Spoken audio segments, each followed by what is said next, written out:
Hello.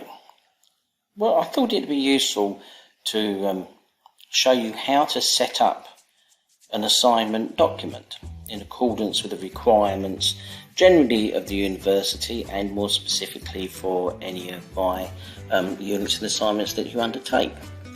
So here we go. So we will start up Word.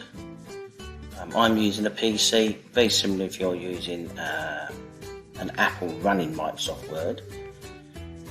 Takes a little while to load, and we come up with their blank one. Now if we put the home key here, it will tell you that you're going to use Calibra at 11 point size, and that's not what we want. Now if you change it just here, it'll only change it for what you're typing at the moment. You want to change it for the entire document. So you go to here, normal is what your normal text is in, and then you right click it, get this menu and you click modify. Now you can change it completely. So I like all my assignments in Arial, and I like it at 12 point, but I like it spaced at 1.5 lines because it's easy to read. So you have to come down to format, click paragraph, and then when you look here, spacing, you've got spacing here, you can bring that down and hit 2.5 lines. If you hit OK, everything you type will now be in the format that I specifically require. Now if you start off with a template, a Word template of a report, that's perfect, but you will find it will not be in the right font, and you'll probably find headings and that are all different colours. One of these is here, I'm going to show you. So once you open up your template, you can do the same changes. So that's your normal text. Now my headings are not in Calibra Light 16 and the wrong colour as well, so it's the same thing. You right click, modify, make it Arial. I like mine at 14, I like them bold, not bald, and then you click the colour, hit automatic, it will be black. Now if you've already got documents and that, all the things typed in there, if you hit automatically update, it'll change them all for you. Done. The same thing we do with heading number 2. Right click, modify. Arial 12 bold, perfect, that's it, done.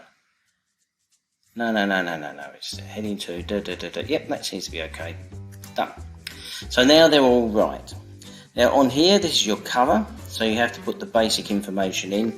So you've got your name, and then you'll have the unit, code and name, then you'll have the assignment number, whichever one it is, and you might have a title for it as well. Oh yeah, due date. I'm trying to remember these off the top of my head. Due date, any extension that you've been granted, and if you haven't been granted an extension, you still include it and put 0. It's useful to tell me what referencing system, so referencing normally would be CQU in Harvard, or it could be APP, but you must put that down there as well. I think that's more or less. Oh, sorry, and I forgot. Up there you need your student number. So your name, your student number, the unit code and name, the assignment number, the due date, the extension, which goes in even if you haven't got any, and then you can always add all the referencing, which is pretty good. Now that's the end of your front page. I've put a couple of lines there. Now a lot of people just keep hitting return until they find the next page, which is okay unless you add something above and it all goes wrong. So if you want to force this to start on the next page regardless, you go to Layout, Breaks, Page, and it immediately pops it down onto the next page. So whatever you do up here, this will always be on a new page. So we come down. Now the first thing we need to do is to include an automatic contents page. That's straightforward. You click where you want it, and you go to References, and if you look over here on the left, Table of Contents, click. A couple of choices, doesn't matter which one, I pick that one. Okay, Now strangely it's picked something out called name, and I'll show you why. because name, let's turn that to home so we can see what these are. Sorry, name, it's in heading 1. We don't want that. You can make those bold, but keep them in normal heading, because contents page makes its contents up by grabbing everything that's in heading 1 and heading 2. So your main heading and your subheadings will create your page. When you see it goes grey, if you click update table, entire table, there's nothing to be found yet. That's great. Now you want to start on a new page again, layout, breaks. This time I would go for a section break. I'll explain that later on if you want to know. So I'd hit a section break. Now this will be, I don't know, you'd call this, and you wouldn't say this, you'd go question number 1. Preferably, I'd actually like you to say what the question's about and not just say question number 1. So that would be, say, the history of walls or something stupid. Okay, so you'd call it the history of walls if that's what you're doing, and you get rid of that because that's not very helpful. Okay, a couple of lines there, the history of walls, then you might do introduction, then you might go brick, you might go, what should we go? Oh, look, just glass. And you go on and on and on like that. Okay, now this one is a main heading, so you come back and you highlight it, make sure you're on home, highlight it, hit 1. This is a subheading. Okay, always leave a couple of lines in between them before you change them. Otherwise you'll find you'll be typing in the wrong thing. So then go highlight introduction and you want a subheading. Highlight subheading. Highlight subheading. And then I'll just write some gobbledygook. So I'll just go see it under here. See, it's automatically spaced itself at 1.5 lines, okay? That's okay, that's perfectly alright. Some people like to number them, so you would number this 1.00 tab. And then this would be 1.01 tab, a tab key. 1.02 and then the tab key.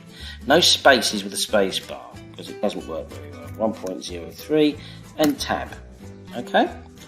So you've now got a numbered list. So it's because it's question 1, we're using number 1. Then when you get to question 2, this would be 2.00 onwards. It's very, very logical. Okay? So we get to this point here. Now we've got question 3. So I'm not going to go over time. I'm just going to go Q3. That's got to be a main heading. So you go main heading. Now that's not started on its own page yet. So you just go here, just in front of it. You do layout. Breaks, next page, and that's now going to go on its next page, and you'll go you'll go all over the place. So da da da da da da. Then you'll get references. Okay, a couple of blank lines. References. Home. Heading 1. Click in front of it. Layout. Break. Section break. Done. One thing we don't have at the moment is page numbers, and I always find these tricky to get working. So there's a space down here called the footer, and there's a space at the top called the header. So if you double click at the bottom of the page, it opens this up. Then you can come all the way up here, page number. I like to put them at the bottom, you can put them where you like. One thing I would say is if you're going to use it, always use one which tells you it's page 1 of however many. So page 2 of 5. So I'd highlight that, I'd go to the home and I'd make it a little bit smaller. Then double click on the main page. And you've got it. Interestingly, it's on the front page. We don't want it on the front page, so double click it, opens it up. And this opens up. I think if you just hit different on first page, then just click on anywhere, it disappears off the front cover. There you go, and it comes down to here. One thing you will notice is the contents is blue. We'll correct that. So there's nothing here, so click update your table, and it's picked up your main headings and your subheadings. See, it indents the subs, main headings, references, all on a page. Easy. If you go and add anything in here, it will automatically redo it for you. So if I go down to question 3, let's go to question 3, and I type, what a big smile. Don't know why I said that. Highlight it, make it a subheading. To go to the top quickly, you hold the control key down and home key, and it goes to the top. Then you just come down here, click update, highlight entire table, and your what a big smile has now appeared already. Oops, that was me going big smile there. So that's how you go ahead and do it, okay? You can't go wrong. And just when you're finished, highlight that and just make it bold and make it black. And that's it, you're done. I'll do another one on these to show you how to insert a graphic or a photograph a little bit later on, but that should be enough for you now, just so you can set up your document properly. Everything I've done here works if you've opened up a template. You can do all this on a template, change the colours and everything, and then just save it as your personal template or as the assignment number. Once you've got it going, you just reuse it to stop reinventing the wheel. I hope you found that interesting and helpful, but I'm always online if you want me to help out more through Teams.